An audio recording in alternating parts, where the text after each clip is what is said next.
Welcome home, Raiders.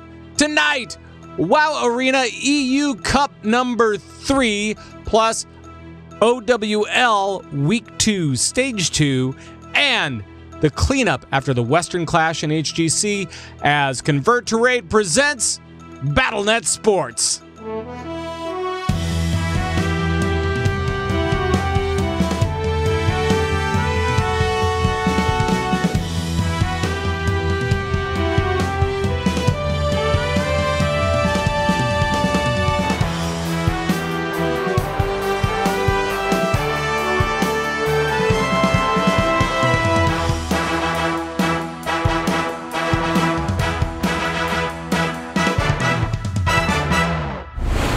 Hey everybody, and welcome to BattleNet Sports. My name is Pat Crane. I am your host of this ding-dang show, and this week we actually have quite a bit to talk about. First of all, WoW Arena. If you're a fan of WoW Arena, then this is kind of an interesting week, especially when it comes to comps for 3v3 Arena. Very cool what happened in the EU Cup number 3. This is the last one before the spring finals coming up at the end of the month. And also, we have to talk about Overwatch League Week 2, Stage 2. Not necessarily a lot of interesting things as far as what ended up happening on the scoreboard. However, there were some other things that were happening behind the scenes and in front of the scenes for that matter. Some returning players and continuing to watch these teams evolve through Stage 2 now that they have some of their new players. And we'll check in with Thist for more of that action. The big news of the week, however, is going to be HGC with the Western Clash, NA versus EU, and this time around, the EU was not a total shutout. I mean, they didn't totally run away with it. Some NA teams actually showed up and were a part of the fight, which was actually good. Very, very good to see. And we'll check in with Jules on more action there. One of the things that I do want to bring up before we actually get to the segments is that there is no HCT this week. There's no Hearthstone because the tour is actually stopping this weekend in Toronto. And our very own Jocelyn Moffat, she's, BattleNet Sports and The Angry Chicken and a bunch of other podcasts and streams, of course. Jocelyn Moffat has entered the tournament, and she's entered in with a lot of actually big name guys. A lot of the big name guys are going to HCT Toronto, and so it should be kind of the experience, and I cannot wait to hear how Joss fares in that tournament, number one, and number two, on the interview side, because if she loses, I'm guessing she'll flip over to journalism mode and go into interviewing players and a whole bunch of different people from around HCT, so that should be interesting as well.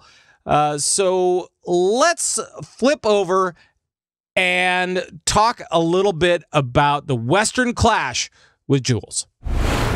Well, let's talk a little bit of HGC because we have actually the Western Clash just happened, and that's kind of a big deal. So, of course, Jules Scott is here from Torrent Think Tank and Nerf This, and, of course, BattleNet Sports. Welcome, Jules. Hello, Pat. Hello, audience. So this was kind of a big deal where we had EU going head-to-head against NA, right? Absolutely. This was the big face-off. This was the weekend where the top 4 teams in EU, top 4 teams in NA went up against each other and literally went up against each other in a regional matchup. So starting off, you had all 4 teams that were starting off against, it was EU versus NA all the way down. And it was expected, I guess, for NA to not do very well. It's been expected that NA just drops right out and it becomes the EU show, but that didn't happen this year. No, it really didn't. It really didn't. It wasn't all EU all the time anyway. Right. So. Right. And actually, this was the first year in almost 2 years that NA took games and matches off of EU, which is an incredible, For an NA fan, you breathe a huge sigh of relief when the first team actually took a game, and that was Team 12. That was the second match of the first day. somewhere around 6 o'clock in the morning local time, and I was up at 4 a.m. watching the games that day. Yes, boy. I was. All right. Yeah. We had really good showings for NA. Obviously, we didn't make it to the finals, but we were very close. So as it shook out, we had the top 4 teams for NA coming in. That was Tempo Storm, Team 12, Team Freedom, and then Heroes Hearth eSports. And it almost laid out like that, except that Team Freedom didn't make showing at all. They didn't win a single map the entire weekend. They went out with a peep, and they were gone. So, but the Heroes Hearth eSports was the storyline that I was most happy with. They came in. They beat Method in the lower bracket. They wound up beating Method, which was a big deal. Like, holy crap, that was a big deal. And went on to face down Fnatic. Unfortunately, they didn't make it past Fnatic, but they put up a really good showing, and I was very proud of those guys. Right. I mean, it was pretty cool. I unfortunately the stuff that I was watching was a little bit later in the day. Like I watched the Fnatic versus Heroes Hearth, which was it was a clobbering. Yeah, it was a little unfortunate. And so those were the matches that I was watching, and I'm like going, oh man, because I was looking at the schedule and seeing NA teams win, and I'm like, well, why can't I just watch that one then? Yes, so exactly, I had to go back to the right? VODs. So. Yeah, you did. And because there were some amazing, incredible gameplay. I was blown away this entire weekend about how good the gameplay was. Let me talk a little bit about Tempo Storm. Tempo Storm made it to the winners finals, but did not make it through. They faced up against Team Dignitas, and they got dropped against Team Dignitas. Went up against Zealots, and they lost. So we've got a big storyline in EU that's even bigger than NA, and it was a pretty impressive showing for EU. Team Dignitas was the favored winner for the Western Clash, but then we had Fnatic, which is like this team that has been dominating for the last few years now, almost in every matchup. Last year, completely dominated. But their shot caller and one of their main DPSers, Quacknix, went home sick, and they needed to bring in a sub. They brought in Sonic, who is their top EU Hero League ranked player, but he's not part of Fnatic, and these guys had never played with him.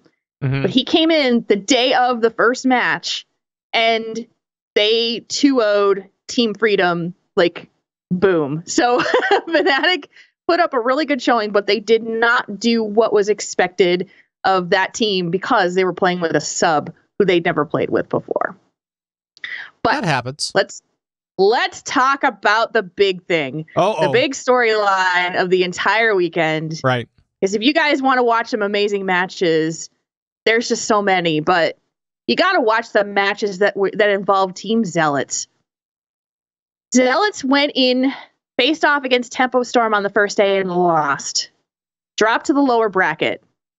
They won every single matchup in the bottom bracket and went all the way to the finals against Team Dignitas.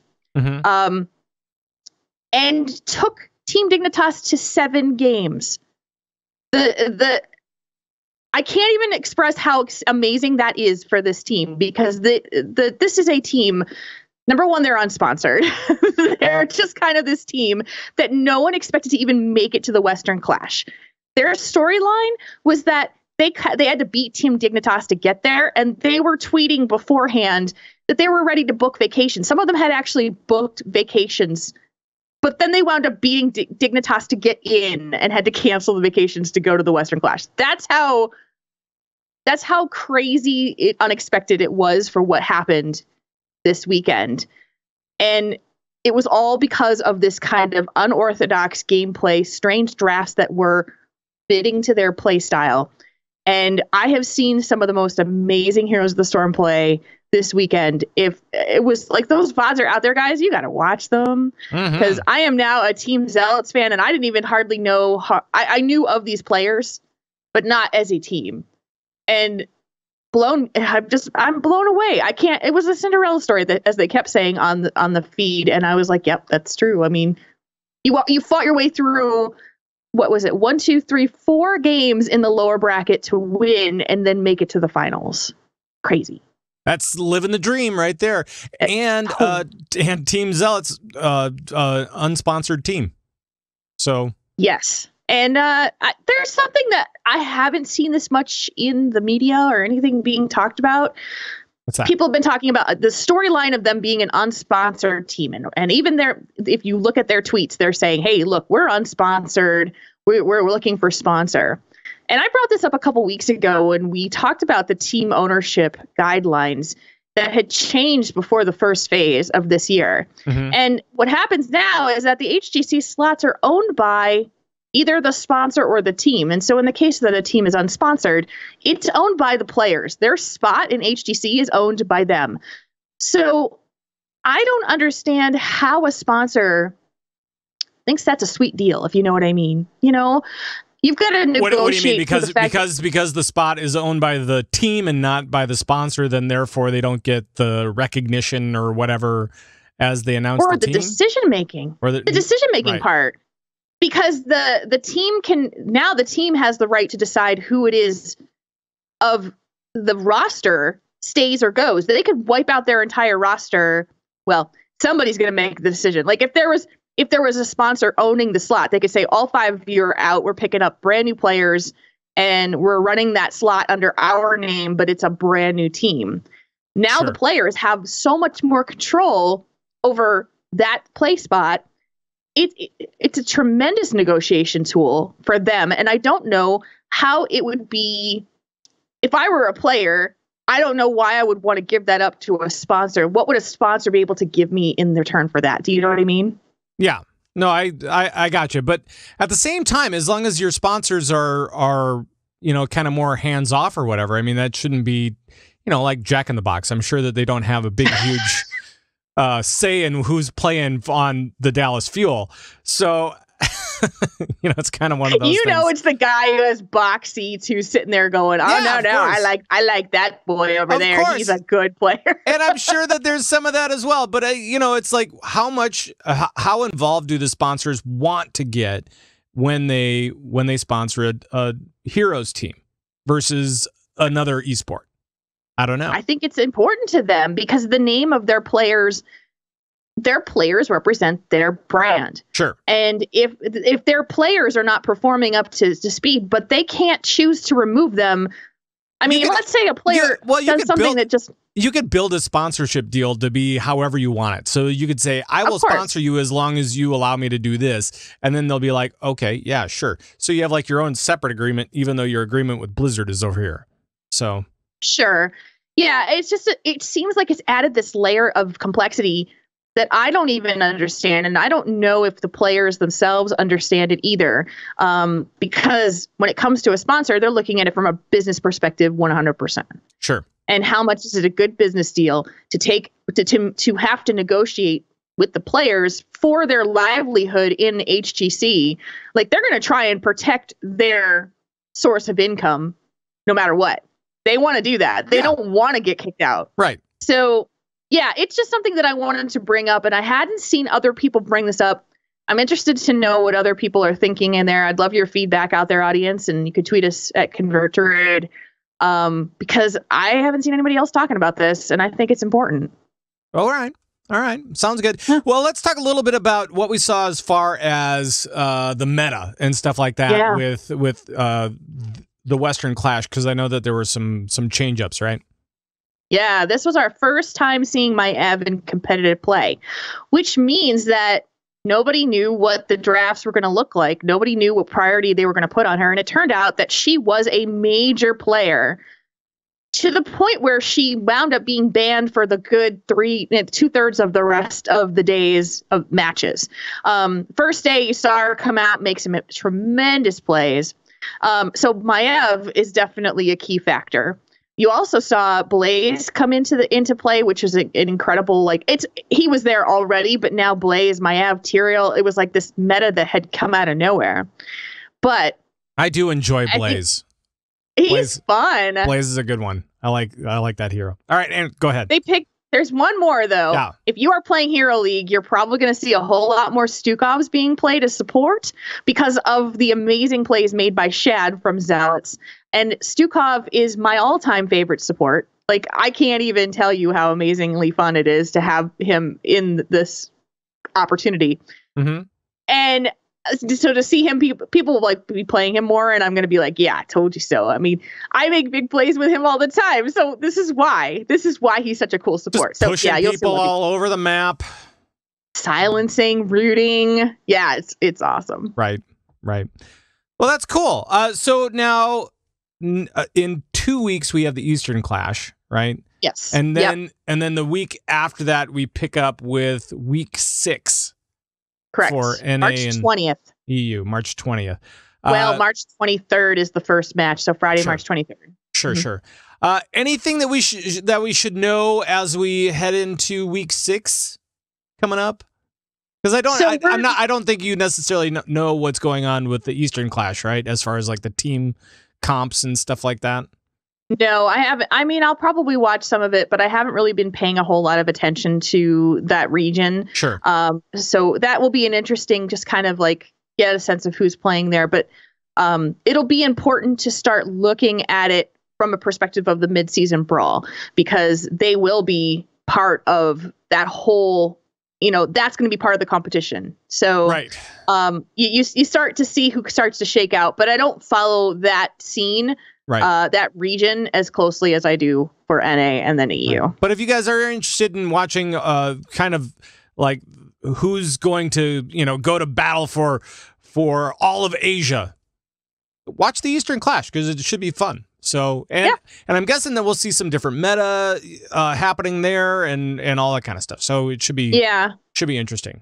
So definitely. All right. Well, I think that does it. So thank you very much, Jules. And we will talk to you in probably a few weeks. Yeah, sounds good. Bye, guys. Thist is back. Hello, Thist. Hi. And you know Thist from Lagging Balls and, of course, doubletap.com. That's dbltap.com. Now let's talk about this. We're week 2 of stage 2 of the first season of Overwatch League. What were some of the highlights as far as you're concerned when it comes to the schedule that we just saw? The schedule?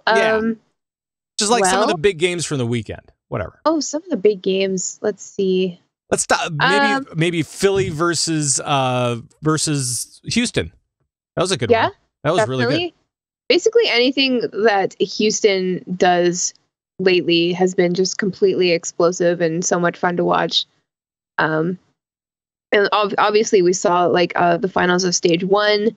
We saw how powerful they had become, and it's really great to see them sort of, continue with that. That being said, however, they did get completely crushed on Saturday by New York Excelsior, but they did. Well, and it was funny because we've been talking about Philly and Houston kind of a lot as we kind of watch them become. I mean, really get better as a team with doing all this stuff. And it's not that they were playing bad, Philly or Houston necessarily, but they both got 4-0'd on Sunday. They sure did. By teams that on paper that was and in the standings, I mean, they're just better than them. So I mean, yeah. So yeah, I mean, that was a little I was a little disappointed. I thought that maybe they would hold their own a little bit better. I wasn't expecting Houston or Philadelphia to, beat New York and London respectively, but I was hoping that they would at least right. win some, just not both produce 4-0s. I don't know. Yeah. Well, and Houston really gave it had some really good maps. Where it was close. It was, 2-1 on a couple of different maps between those guys in the New York Excelsior. And then they had the, what was it? It was Kings Row where they went 6-5, which was a really great map just to watch as a viewer and kind of disheartening if you're a Houston fan. But yeah, which a lot of people are. They're so popular. They're such a huge popular team right now. Right. I think looking at the standings, at least for like in North America on Twitch, as far as like people cheering for their teams, I think Dallas is number one, and then London and New York is up there, and then Houston's there too. I think Gladiators is coming in at like 5th place or something like that. It's cool. It's interesting to see, like, not necessarily the teams that are doing the best, right, like Dallas, are still very, very popular, you know, and even Shanghai has a huge following of people who just want them to win, just like one time, please. That's good. And you know that like Florida has a huge following just because they're so quirky, I guess. So well, and let's maybe talk about the Dallas field for just a little bit. And I know that you're wearing the jersey, so you pride, man. We will talk about that for just a second and say, you know, we know that they have some new players on the fuel, and but they were coming into kind of a rough part of the schedule because they had both Seoul Dynasty and then who was it? The Los Angeles Valiant. Still a very good team. Both of them, and some interesting maps, but came up kind of short. Yeah, 1-3 on both. And it sucked. Like the one against Seoul Dynasty, like I don't think that anybody had the glimmer of any hope that they would beat Seoul Dynasty. Like, it's just, you know, it wasn't going to happen. They knew it, we knew it, whatever. But, you know, they tried really hard. They had some great games, and, you know, it looked like they were having fun, and they had some really great plays. But on Friday against the Valiant, I don't know. I think they expected to do better. I think we all expected them to do a little bit better. And it was honestly like painful to watch at the end, just like their faces, you know, like they knew that they didn't do that great. And it was super disappointing. And like, I'm still a Dallas fan. I don't care if they win or lose, whatever. But I am a little bit disappointed just because like they were doing so well last week. And like AKM is such, like in particular, is such an amazing addition to this team. Really great addition. I know. For sure. And it is nice to see XQC back and playing well as well. Yeah.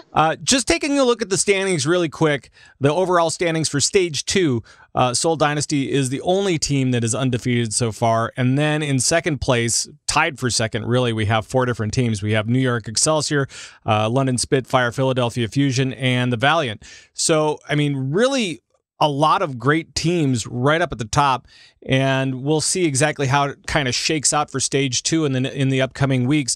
And speaking of which, are there any games for Week 3 where you're really looking? I mean, other than of course Dallas Fuel, versus Dallas Fuel has a little bit easier schedule this week because they have both the Shock and the Mayhem, both of which not doing so great in the standings right now. I mean, I'm definitely looking forward to that Florida-Dallas game. But besides that, this Wednesday is the LA Valiant versus LA Gladiators, which is always the insanely battle for Los Angeles. Yes, exactly. It's just that. Like, I don't even care, you know? Like, I love the Gladiators. They're my second favorite team. I love them to death. And like, obviously I don't live in LA, so it doesn't matter to me, but just the fact that there's like this rivalry and like you can see it and you can feel it from the crowd and the broadcast and stuff. And like the way that the casters hype it up and everything, it adds that extra layer of excitement on top of things. So I'm like really looking forward to that.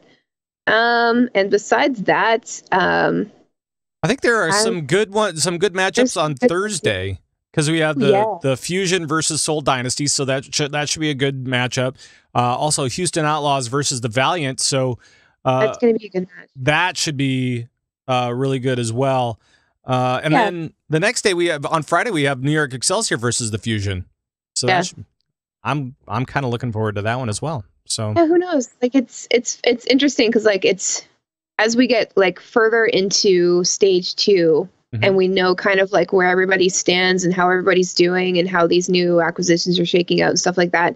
It's getting clearer to like look at a match ahead of time and just sort of like suss out whether or not it's going to be like even or even-ish, you know? And like the matches that seem like they're going to be at least a little bit even are probably the most exciting, at least in my opinion, because that's when you get the best plays. That's when you get like the best like comps. That's when you get like the best games to watch, really, because like that's when they pull out all the stops. Like when one team is rolling another team, you see one team, rolling, and one team just like desperately trying to catch up, and like that's no fun, Right.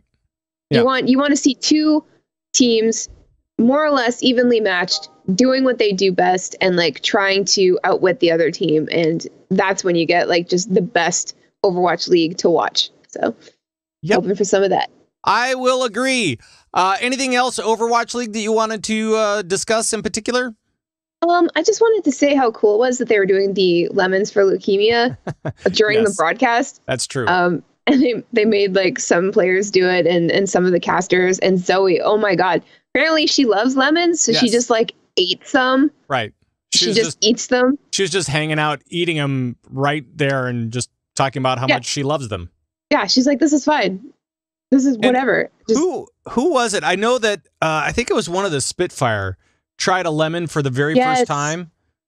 Was it? I'm trying to remember, but he just took this big, huge bite, and it just went everywhere. Yeah. It's like nobody told him what a lemon was going to taste like, because apparently he'd never had one. I think. Right. I think it was Gesture. You may be right. Yeah. I think you're right. But yeah, poor guy. I mean, he took it like a champ, but it was pretty great. One of the things that I kind of want to mention before we move on, because I know that we're also going to be talking about World of Warcraft, AWC coming up. But one thing that I did want to mention for everybody that has not yet visited the Overwatch League site, go to overwatchleague.com and make sure to click into the individual games as you look at the schedule, or as you look at the past schedule, as you look at week 2 or whatever. You can get into match details on the site, and you can figure out, not only can you figure out, like you can go to Philadelphia versus the Houston Outlaws and check out that entire match if you wish, or you can actually break it out via map and then watch the highlight of that map, which is, they make it so easy. They are really doing it up with this site, and I just want to make sure that people know about it, because it is, I think, something pretty special in the esports realm. So I agree. Just click into overwatchleague.com when you get the chance. All right, let's talk a little bit about WoW Arena. Right. Because this last weekend we also saw the EU Cup number 3, the last of the spring cups for the EU. For the EU? Yeah. So who is in it? What was going on? What was the big deal? Well, this was amazing. It was a weekend full of emotion and laughter, honestly. I don't know if you saw, but team 85%, and I'm skipping a whole ton here, but it's just like, it's the funniest thing that happened all weekend. Team 85% come out, and the casters can see what they're going to be playing before the match starts, but only just before. Yep. So turns out they're going to go all monk. Yep. 3 monks, never seen before. Interesting. Okay. So not only are they all monks, but they also apparently are wearing the same transmog and are riding the same mount. And it just killed Rich Campbell. Like, if you watch the first time that 85% plays this weekend, he's just scream laughing. It's hilarious. I've never been watching World of Warcraft PvP where the casters are screaming laughing, Nice. It was just the weirdest thing. But the thing was they were owning on that 3 monk thing. It worked really well for them. It worked really well. Yeah. And I don't know if the fact that they were dressed the same helped at all. Probably not. But I mean, maybe it could help in a dire situation. Maybe you would confuse someone for the healer, if you're trying to go for the healer. Sure. But probably not, because if you're a professional PvP player, you're gonna see spells and understand what the spell is, and the animation, and then blah blah blah. But still, it was just the funniest, most creative, most interesting, ballsiest thing I've seen since I've been watching this. So that was fantastic. Another thing that was crazy, Tempo Storm is out. Right. Tempo Storm is out. Right. Goodbye, Tempo Storm. That was insane. What happened? They just got beaten out. They just got beat. They just got beat, and it wasn't anything spectacular. It was just They just didn't, and they're not going to be in the top 4 for the spring final. They're just right. Yeah. Right. So that's crazy. Supatees was on the desk this weekend, who I love. He's a nice Canadian boy. He's Druid. And so that kind of gives like an interesting sort of like Druidy perspective, because usually all of the casters are mages, because mages are awesome at PvP and just at life in general. I'm not biased. Zico had a birthday this week, I just wanted to mention, and he's been streaming a lot lately, and he's really great to watch if you're really into World of Warcraft PvP. Like, he'll just go in there, like, that he gives like the best recaps. Like, he's just like he can watch a recap that lasts like less than a minute, and he can like pick it apart immediately afterwards and tell you exactly what's going on. He's really good with breakdowns. Speaking of breakdowns, just let's take a look at the top 4, because really it's the top 4 that are moving on to the Spring Fling. That's what I'm calling it. Spring Fling. It's the Spring Skill Cap Fling. Black, number 1. Yeah. XRB to the Moon, Ascendant, and Reformed. And then coming in 5th would be 85%. And those guys are actually tied. So Reformed and 85% have to have like a little playoff match before they can actually go to the again, what I'm calling the Spring Fling. That's not the actual name of it. It's the Spring Finals. I like yours better. It sounds exciting and interesting. I don't know. But I am interested to see if 85% brings back their monk game, because they switched it out trying to beat Skill Cap Black eventually, and that did not work for them. So I'm wondering, are they just going to be like a 3 monk team for the rest of their career? Like, I don't know. I think that would be cool. I thought that was probably the most inventive thing that I've seen in Warcraft Arena as yet. Because I mean we're so used to the rogue mage priest combo.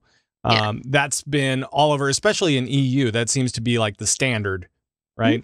And that's how they got beat. So but I mean at the same time, that they played that comp and lost with that comp. But they were winning with the monk. Yeah, trio. I think they have something, and I really hope that this sort of like thinking outside the box a little bit and like trying something new inspires other teams to try stuff like that too. Because like everybody knows that like rogue, mage, etc. works fairly well. And it's interesting when somebody throws like a weird paladin or a weird warlock in or something, and everybody's like, oh, cool, whoa, you don't see that. But like, this is big, like this could potentially inspire people to do like crazy weird comps, and then that would inspire other teams to like think of comps that might be good against that comp, and it would just like it would give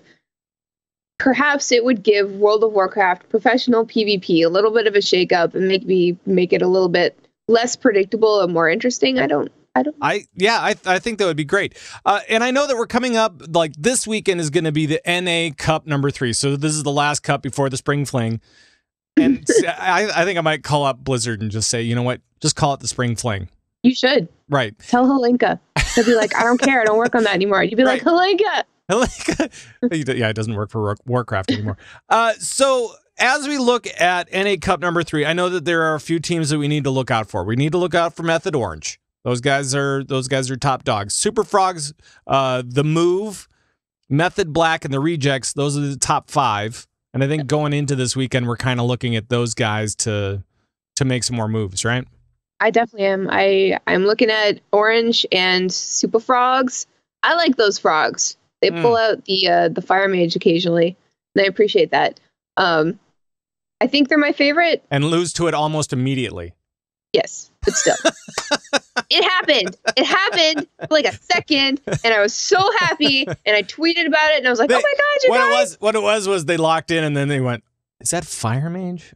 Oops. It works sometimes. Anywho. But yeah. So the Spring Fling is on the 31st of March. Yep. And all of the teams that are trying to qualify and all of the teams that didn't make it this time, like Temple Storm, can try again in Season 2, which is after the Spring Fling. So we have a lot of Warcraft PvP to look forward to this year. Yep. And I'm so stoked about it.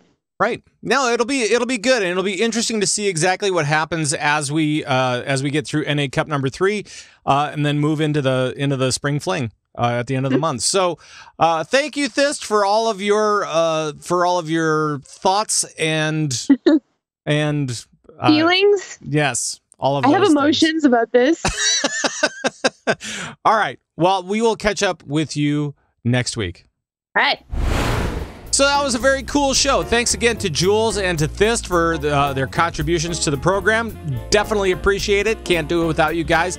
And we'll have much more to talk about next week because we have so much stuff.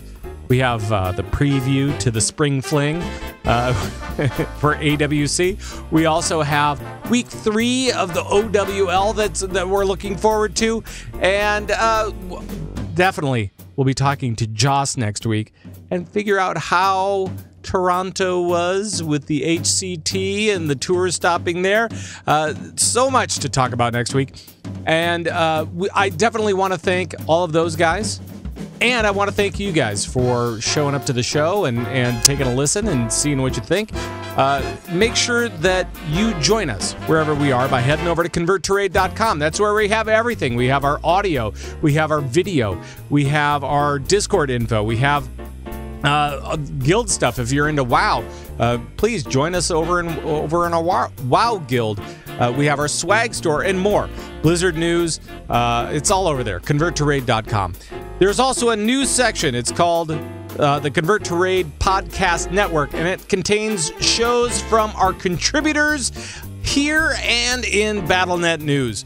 So make sure to stop by ConvertToRaid.com. Listen to all of the shows that we have to give you over there. So much great stuff. It's going to be awesome. Convert to Raid is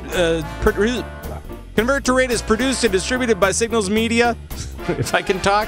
And that's going to do it for the show.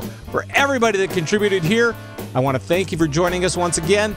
And until next time, bye-bye, everybody. Bye-bye.